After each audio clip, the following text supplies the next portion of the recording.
Well, welcome back, everybody. So sorry for the very brief break there, but we've got a lot more to cover today. So moving into our next discussion with Dr. Blanton, this lecture is entitled Archival Activism, the National Security Archive and the Freedom of Information Act. And it will be about 45 minutes, and then 20 minutes for questions, so from 12:30 until 1:30. So jot down your questions and be ready after the end of the lecture.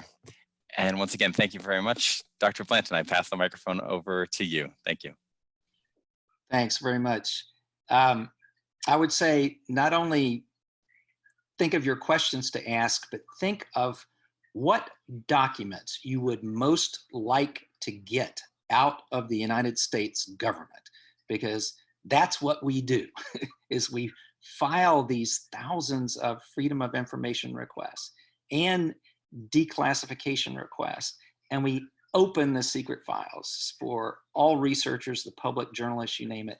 I just want to start with one of my favorite Freedom of Information Act results, because we've been talking about nuclear weapons, and we got back from a request we filed in 2006, and we got the full response after multiple appeals in 2015.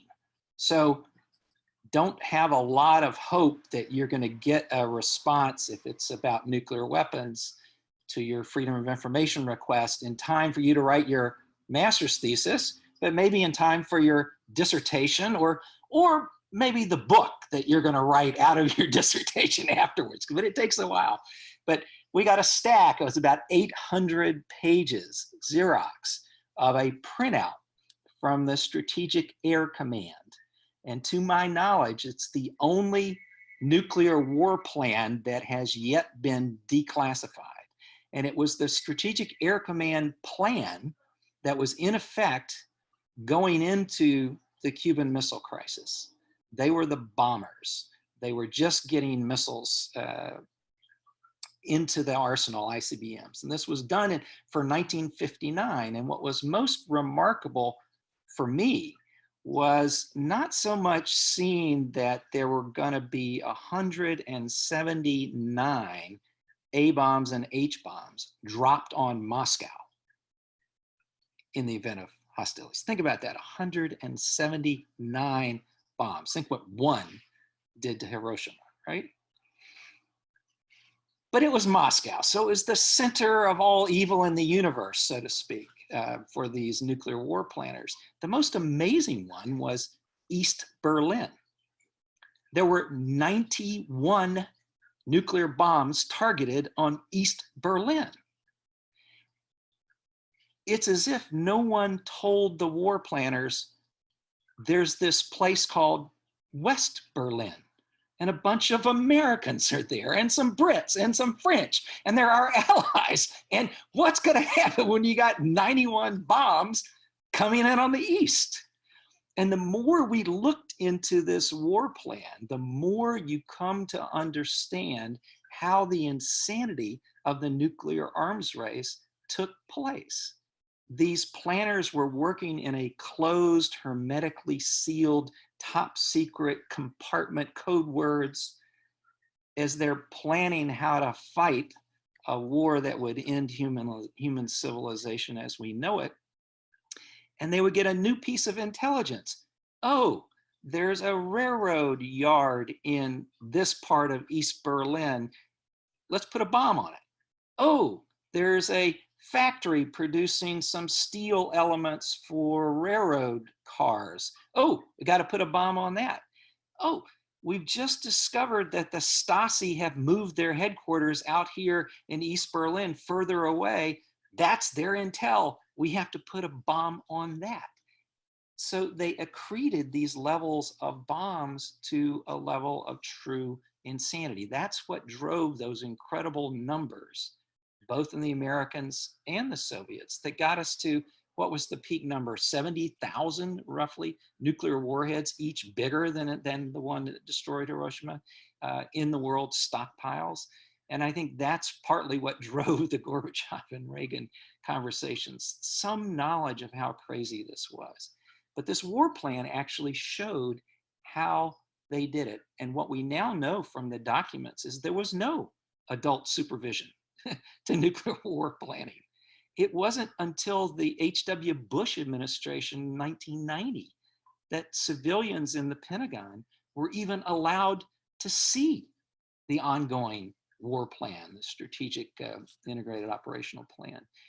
And the military guys on the Joint Staff Planning Group kept pushing back. No, you're not cleared for that. There's some amazing stories about this that folks like Frank Miller and others tell of the civilians coming in and just asking basic questions. Wait a second, 179 bombs on Moscow. After the third one, the bombs are blowing up each other as they land. This is no way to run a war. So, but the whole process of trying to open those nuclear vaults takes so much time. That's really why the National Security Archive was invented. And I can tell you the Freedom of Information Act really only became effective after Watergate, after these amendments passed in 1974, actually allowed for de novo review of classified information, actually made the law into an effective instrument for first for journalists, then for historians,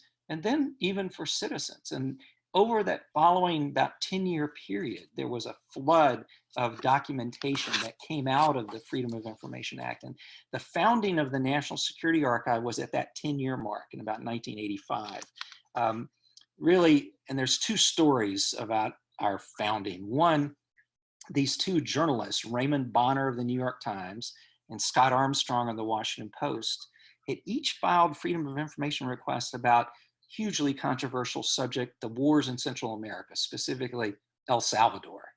And Ray got one State Department cable with the top half blacked out as being still secret, except Scott got the same cable released, but with the bottom half blacked out.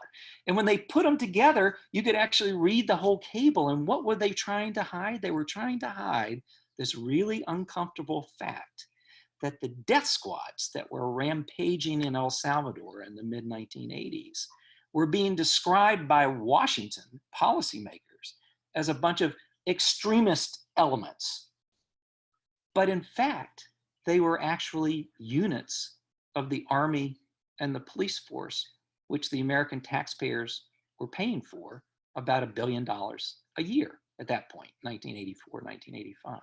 And so the idea that our money was going to professionalize these security services was a real deep illusion. And the redactions were covering up that reality. And Ray and Scott together said, well, you know, we need to make an archive, but a kind of different kind of archive, an archive that would not just bring the documents together and preserve them, but keep pushing for more, keep going after new documents, filing new Freedom of Information requests, following up the ones that have been sitting there for 10 years, even bringing lawsuits under the law to force government agencies to release. And that was really our founding, the founding concept. It became reality, I think, when Scott Armstrong's spouse told him, get these documents out of my kitchen. They've taken over my entire kitchen table. You better create a non-governmental organization to house them. I don't want them in the house anymore. And so we were founded on a core family preservation, family values. That was the core of it. It was to prevent Scott from getting divorced. And we've been good for families, I think, ever since, especially now we're all teleworking from home and hanging out with our kids and our dogs and all that. But that story about those El Salvador documents came full circle last week because our senior analyst, Kate Doyle, who had worked on the Salvador materials way back when, helped the Salvador Truth Commission get American documents declassified. She was called to testify as an expert witness by the Spanish judge in this historic trial taking place in Madrid last week of the chief of staff of the Salvadoran army who gave the order for the murder, infamous murder, of the Jesuit priests at El Salvador, at the University of El Salvador in 1989. And what Kate's documents did was walk through how the Army ran its death operations, where the orders came from, who was responsible, which units had been trained by the US military, how the process worked. So these documents were entered into evidence. They included the US State Department's reporting, we've got to get the military first, we'll get the military to work with us to corral those rightist elements that killed the Jesuits. And within 3 months, the cables say, actually, it's the Salvadoran army that probably killed the Jesuits, and they're covering it up. And by the end of the year, they even have names. And some of these cables sent by the defense attaches are like firsthand evidence for the prosecution 30 years later of some of the most serious human rights abusers, not just the Jesuits. They ordered lots of other massacres. But there's finally an international court looking at it. The Jesuits were Spanish citizens, so the Spanish court has jurisdiction. So Kate testified by Zoom, authenticating the documents, explaining all the elements that you as a researcher have to do when you get a document, whether it's a nuclear war plan or a cable from San Salvador. You have to interrogate the document to get to the bottom of it. You know, who wrote it? Who were they in the scheme of things? Did they have power, or were they a low-level clerk? Who did they write it for? Who was supposed to read it? Who actually read it? Was it written before a decision took place, or was it afterwards just to cover their rear end? Then who classified it? What made it sensitive at that time? Why was there a secret or a top secret stamp on it? Who declassified it? What became less sensitive later, now that we're able to look at it? In my case with the nuclear war plan, it was that those war plans were no longer in effect by 2015. And it wasn't Strategic Air Command delivering by bombs anymore. It's going to be mostly missiles from Trident submarines and the like. But then who saved it? Because most government records don't get saved. In fact, 90-something% of them get thrown away. It used to be for space reasons. It's not a good reason anymore, because you can save an infinite amount of material on thumb drives and so in the cloud. So, and then where did the document fit in any of these policy decisions? And did it make a difference? Or is it well written, but nobody read it? All these pieces are what you have to ask of your evidence as you're going through this to say, did this matter? Did it make a difference? Or am I just quoting it because it's such a fun document? It has great quotes, great evocative. Or it just has 91 bombs dropping on East Berlin. So I want to grab that factoid. That's terrific. So in the case of that nuclear war plan, it was the way we were going to bring human civilization to the end as of 1959 to 62. So we've done this kind of work, the filing of freedom of information requests for prosecutions of human rights abusers, for truth commissions, and for big historical projects. There was this one moment, this is on the Guatemala Truth Commission, where we got a document from a freedom of information request that was the American defense attaché in Guatemala City, writing back to Washington saying, the military has just heard there's going to be a truth commission. So they've set up a hotline for everybody to call if the Truth Commission investigators come show up. And they've sent an order out to destroy all the records. And here's the Spanish language of the order, and here's an English translation. And they've sent an order to pour concrete over all the clandestine cemeteries of all the detainees that they killed. Okay. We got that through Freedom of Information request. We gave it to the Guatemala Truth Commission. When they did their public report, there were some generals in the front row. They held up this declassified secret cable and pointed to it and said, the Army destroyed most of the evidence. Here's a secret US document that shows their order to do so. That was on national television in Guatemala. And that afternoon, our partner in Guatemala, Helen Mack, amazing woman whose sister had been killed by one of the death squads back in the 80s.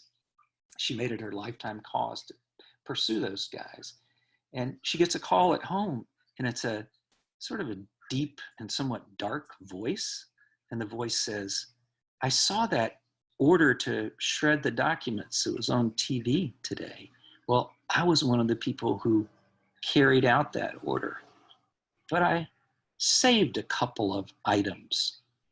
Would you like to see them?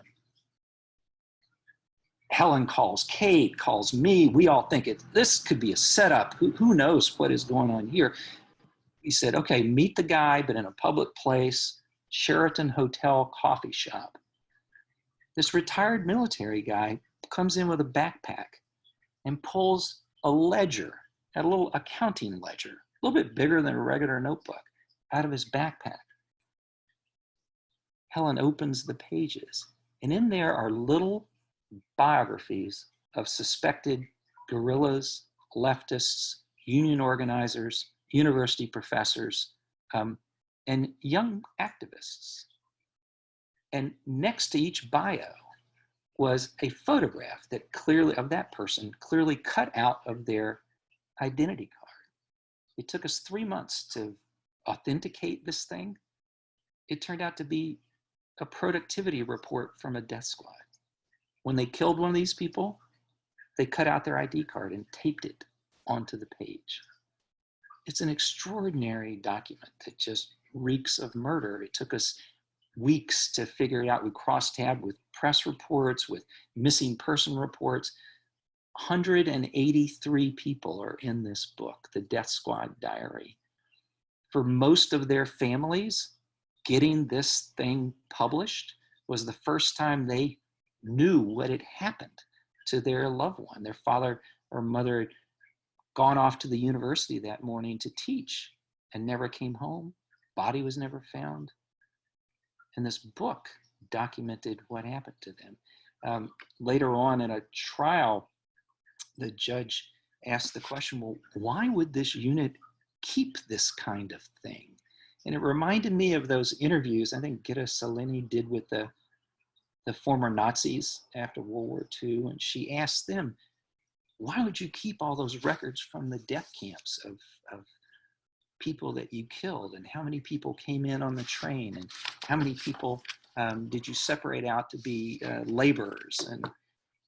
And the general answer was, if we did not keep records, then we're just murderers. But by keeping records, we can be national defenders of the national security of our country. We can be part of a state apparatus. We are following orders. We are saluting. Records is what effectively lets us look ourselves in the mirror.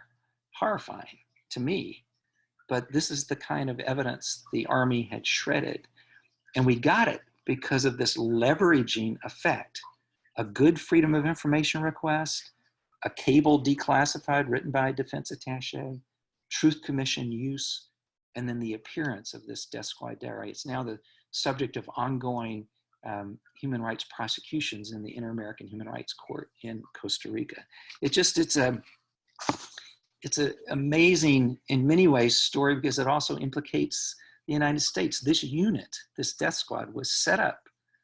It's actually called the Archival. It was set up in the 1960s by United States advisors in Guatemala, helping them create lists of leftists and opponents of the regime. And by the late 1970s, it had morphed into an actual killing machine with the black glass and the Jeep Cherokees. And the unit was based, believe it or not, in the Presidential Guard in the Presidential Palace. So we think we've got it bad when they send Secret Service agents out to clear Lafayette Park in Washington, D.C. with tear gas. They haven't yet started shooting those protesters, but that's, to me, one of the dramas of our Freedom of Information request, what we've opened up over the years. There have been many others that are just pushing the history and sort of bringing new narratives. There was one of my favorite moments took place at a conference table in Havana, Cuba, when we were trying to do that leveraging thing. We presented Fidel Castro with about 20,000 pages of declassified American documents, transcripts of the Kennedy tapes, documents about Mongoose and the assassination operations against Castro. We did this big presentation kind of saying, without explicitly saying it, here's ours, where's yours? There was an implicit threat. We're going to tell the story of the Cuban Missile Crisis based on our evidence. So if you don't put your evidence on the table, Cuba's role, Cuba's voice will be left out. And it was like all this flashes through Castro's head. And it was the first time in my life I've ever felt sympathy, empathy for a dictator, but he does this. And he snaps his fingers. And from the back of the conference room, these three burly guys, bodyguards, come out carrying boxes, our bankers' boxes, on their shoulders.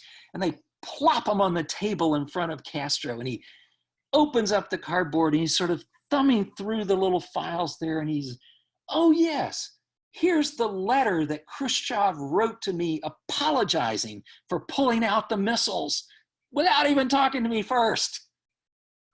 And he starts reading from it. Oh, my dear Fidel, you're young and passionate, and I know you're really angry, but please come see me in Moscow. The snow is falling on the birches, and we can talk it out. We can make up. It's really, historians had no idea. Think about the missile crisis. It had been studied in this way for how many decades? Who knew, right? And so Castro throws it on the table, and he sees everybody. It's like, I want to get that. And he's really enjoying himself, and he says, yes, this declassification stuff. It must have something to do with the class struggle. This is Castro. So great moments. And the documents over time really turned the narrative of the Cuban Missile Crisis on its head. If you look back to the literature of 1963, 64, 65, the Arthur Schlesinger book where he talks about John F. Kennedy's brilliant brinksmanship, escalating the pressure little bit by little bit until what was Dean Rusk's great phrase, we went eyeball to eyeball with the Russians, and they blinked, right? Turns out that's an absolute and total myth. Kennedy blinked too. The documents show both Khrushchev and Kennedy were extraordinarily reckless and aggressive beforehand. Kennedy with the assassination plots against Cuba, against Castro, plans for an invasion, the constant sense of threat. We talked a little bit about that with Gorbachev and Reagan. Khrushchev was reckless because he said, I'm looking across the Black Sea and they got missiles in Turkey. I'm going to put a hedgehog in their pants. That's the quote from his son-in-law, by putting our missiles in Cuba. Recklessness. And not only that, the Soviet operational plan. This is one of the documents we leveraged because we got declassified the American intelligence material, and General Grubkov said, oh, well, they didn't get it. The Americans only spotted about 10,000 Soviet troops. We actually had 40,000. And by the way, we also had tactical nuclear weapons with them. And Robert McNamara goes, tactical nuclear weapons, are you kidding? Here's the Joint Chiefs of Staff arguing in favor of an invasion of Cuba. If there had been an American invasion of Cuba, tactical nuclear weapon would have taken out the whole invading force. We're talking tens of thousands of casualties. And if they used tactical nukes, our doctrine was, we had some tactical nukes on our aircraft carriers, we'd use tactical nukes back. And first thing you know, you're talking about the Caribbean as a smoking, radiating ruin and potentially a world conflict. Just the level of recklessness all around. And yet when I say they blinked, the documents show that from the very first days of the crisis, John F. Kennedy is the one person in the room saying, I don't want to invade Cuba. If we can get those missiles out by diplomacy, this is a quote from the tapes, we won't have a very good war if people find out we could have gotten them out through diplomacy, right? And on the other side, Khrushchev, when he first gets the word, Kennedy's speech on October 22nd, 1962, Khrushchev's first reaction is to turn around every one of the Soviet ships that had not yet gotten through this announced blockade line. So both sides start blinking and blinking rapidly to de-escalate. And at the same time, there's so much already happening, already deployed. You got the military is on high alert. So when a U-2 plane goes missing over Siberia, the US Air Force scrambles planes out of the Alaska Air Base, and under the wings of each one of those F-104s are 2 air-to-air nuclear missiles, right? To blow up incoming fleets of Soviet bombers. Or on the way to Cuba, 4 diesel Russian submarines. Each one of them had been given a nuclear torpedo. How do you have any command and control when the submarine is out of contact with Moscow?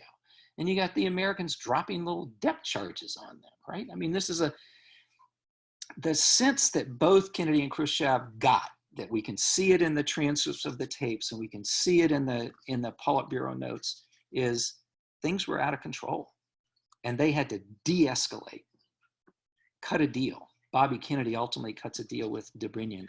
Later on, Dobrynin actually confronts Ted Sorensen. Sorensen wrote Robert Kennedy's memoir and kind of downplayed this secret deal business. And Dobrynin gives Sorensen a copy of Dobrynin's cable back to Moscow, where he says, I tried to give Bobby this letter spelling out the deal we just made, and Bobby read it, handed it back to me and said, no, this can't be in our files. It would be bad for my political career. Literally, that's in Dobrynin's cable to Moscow. It's just an amazing story. And yet the myths of this calibrated brinksmanship, this pressure, led directly into the escalation of the war in Vietnam and all the other kinds of, oh, we can bring greater pressure on Pyongyang and it'll get them to give up their nukes, even though at this point today, their nukes are kind of an insurance policy for their continued existence. And so ratcheted brinksmanship doesn't work. We now know, and the documents now show us how American policymakers fooled themselves, and the secrecy helped fool the rest of us. So there was a tangible price with the escalation in Vietnam and elsewhere. Let me talk of a couple more dramas, because we've used freedom of information requests to go after these big pockets of secret documents. Nuclear weapons is one huge pot. Another big pot is the intelligence world, where it's just allergic to oversight and accountability. It takes whistleblowers and leakers like Edward Snowden to actually give us a real window into how the intelligence community works. But one of our pockets of real secrecy in this country are grand jury records. Grand juries are the bodies that bring indictments and charges against potential criminals, and their records are sealed in order to protect witnesses, to protect potential folks who did not get charged. So the grand jury didn't charge against them. Very few cases do these records get released, but we thought it was important to go back and revisit some of the most famous cases. Everyone's heard of the Rosenberg spy case. Julius and Ethel Rosenberg were killed in the electric chair in the state of New York in the early 1950s. And we, under some strange circumstances, you had from the left, there was this whole criticism, oh, they've been framed by the prosecution, they're really innocent. And from the right, you had, oh, this was a Soviet spy ring that was doing real damage, including the secret of the atomic bomb, right? And when we get the grand jury records released, and it took a lawsuit and citing the freedom of information laws, we find out that both those arguments were correct. The documents show Julius was actually running a real spy ring. It was probably more effective on industrial spying, things like radar, than it was on the A-bomb. But that Ethel, his wife, was in fact framed.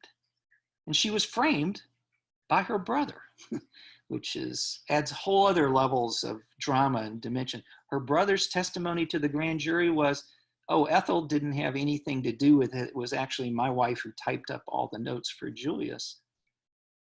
Prosecutors said, well, that's not going to help us. We're trying to put pressure on Julius to confess, so we got to keep the charges against Ethel. So her brother changed his testimony at the trial to protect his wife and fry his sister. Brings new meaning to the phrase brotherly love, right? So, and the prosecutors knew this. So in fact, they were framed, and they were running a spy ring, or Julius was. So you get these much more nuanced with the documentary evidence, much more nuanced, much more complex, and I would even argue more dramatic stories once you have the real evidence. I'll give you one more story, and then I'd love to take your own questions about going after the archives. So Henry Kissinger stole all of his office files when he left the State Department in the early 1977. And first he put them at the Rockefeller Estate, Pocantico Hills in New York, until his personal lawyers told him that the government could maybe prosecute him for theft of government property. And so he should come up with a different option. So he approached the Library of Congress and said, if I give my papers to you, would you agree to a seal, a total deed of gift? They'd make them all sealed for perpetuity, right? Until, I pass away and my heirs can grant access. And the Library of Congress, so eager to get it, said, sure, sure, sure. So got them under seal. A bunch of journalists brought a lawsuit. This can't be legal. But the Supreme Court threw it out because the journalists didn't really have standing under the laws at the time. But in the decision, Justice Stevens actually said, it looks like Dr. Kissinger is putting his files at Library of Congress to keep them away from the reach of the Freedom of Information Act, because FOIA does not apply to the Congress. So years later, our staff, great Bill Burr, finds copies of some of Kissinger's documents, the transcripts of his meetings with Mao Zedong and with Leonid Brezhnev, in his assistant's file. So Winston Lord had been the aide who took the notes in the Mao Zedong meeting. And so in Winston's file, he had a copy of those MIMCONs. And so Bill gets those documents out and he finds similar set in Helmut Sonnenfeld's files of the Brezhnev materials. And so he puts them together in a book called The Kissinger Transcripts. And in the introduction, we write an introduction that says, unfortunately, the official record of all this is locked away and illegally in Kissinger's files at Library of Congress. Kissinger's lawyers wrote us a nasty letter. You're defaming us. You're defaming my client by claiming that he stole that property and that it's illegally at the Library of Congress. He was deemed by the Supreme Court to have total rights to all that. That didn't sound quite right to us. It actually made us to go back and read the Supreme Court decision.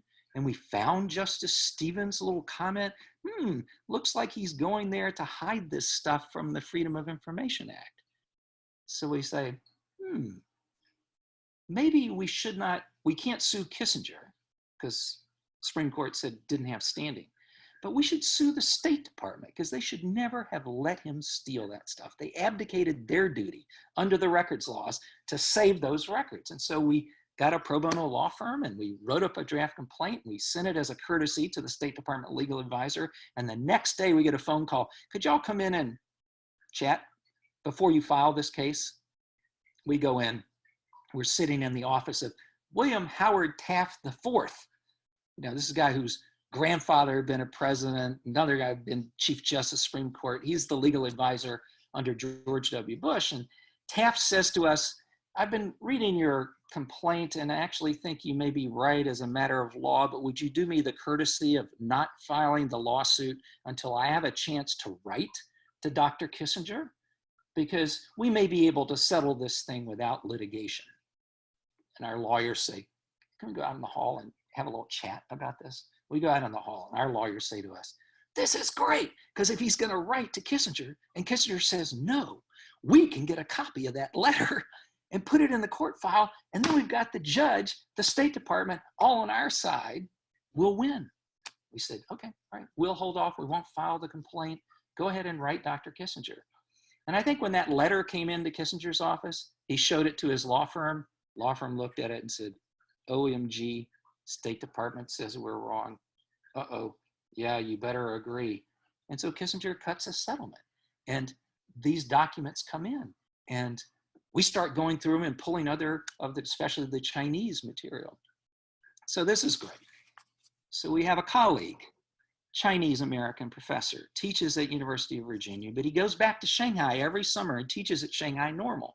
So he took a set of these Kissinger China transcripts. It's like what Zhou Enlai said, what Mao said. He took them with him back to Shanghai, and he gives a lecture every summer at the Foreign Ministry Institute, where they train their diplomats. And so our friend Chen Jin does this lecture about the brilliant Kissinger and Nixon diplomacy that led to the opening to China. and the foreign ministry guys say, you know, we teach that a little differently. Really? Is that right? Yes, we have a case study here of all the documents, all the times we tried to reach out to the Nixon administration and they totally missed the signals. This is the study by the 4 marshals that gave to Chairman Mao in 1969 saying, we got these border clashes with the Soviets, so we should reach out to the far barbarians to counteract the near barbarians, right?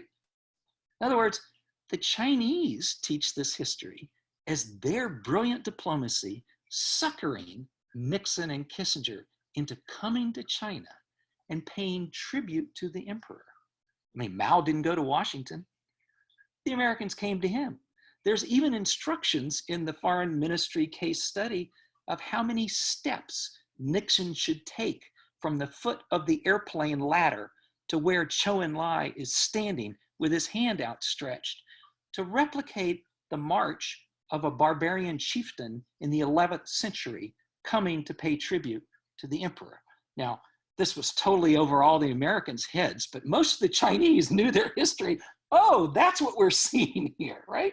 And you look at the outcomes afterwards, and it's, you know, who got their legitimacy restored after the tragedies of the Cultural Revolution? Who's still in power today? The Communist Party of China, right? What happened to Nixon? Within 2 years, he's impeached and resigned. Right? It's a fascinating new window. The documents make you look at things, look at even received notions from the other side, which is really the very first obligation of any foreign policy analyst, any scholar, any diplomat. And I'll finish with one of my favorite documents. After the fiasco in Iraq, when the Iraq study group showed there was no weapons of mass destruction, all those programs were defunct as of the mid-1990s when Saddam's son-in-law defected. There was really no mushroom cloud anywhere on any horizon. And to the great credit of the CIA analysts, they did an internal, I call it the mea culpa series, a series of papers on how we could be so wrong. And my favorite one is the 16th in the series. They take each of the key issues, yellow cake, rumors, the uranium enrichment tubes, all the different allegations that drove the front pages and the whole discourse that led to the invasion of Iraq and the incredible tragedy that became. The 16th one in the CIA series was about Saddam Hussein's deceptions, how he had misled this batch of inspectors, how he had lied about this, how he had deceived there. And the analysts say, we always took his deceptions as evidence that he was hiding something, not hiding nothing. He's hiding something. The next sentence, we never put ourselves in the shoes of a paranoid dictator living in a dangerous neighborhood who might want to deceive everyone into thinking he had weapons of mass destruction. It's an amazing mea culpa. I just hope that those analysts inside the CIA today are providing that kind of put yourself in the other shoes on North Korea, on Iran. I'm not sure their higher ups want to hear any of it. I mean, you got to read the John Bolton book and see genuine craziness at work, not just among his boss, but in his own head. I mean, ultimately, the times in the Bolton book when President Trump actually looks pretty good is when Bolton is arguing for a military strike on Iran that would lead to a wider Middle East war. And Trump says, no, I'm not really sure I want to do that. Bolton denounces him for that. I don't know. Sounds kind of reasonable to me. One of the more rational things that have come out of that chaotic mind of the president.